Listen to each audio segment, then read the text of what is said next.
This is Sarai and Kevin at Northside High School, making power poppers. Gather your equipment.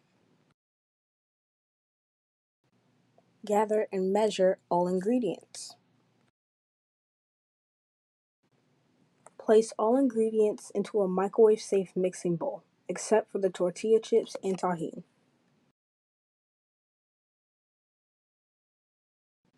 Stir and mash the ingredients with a fork until fully combined.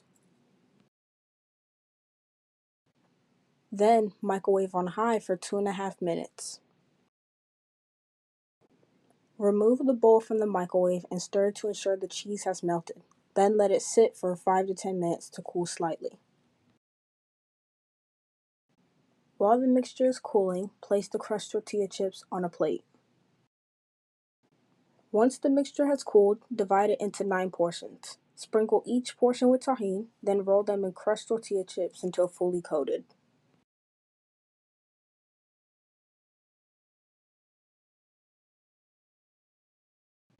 Repeat 8 more times. Now enjoy.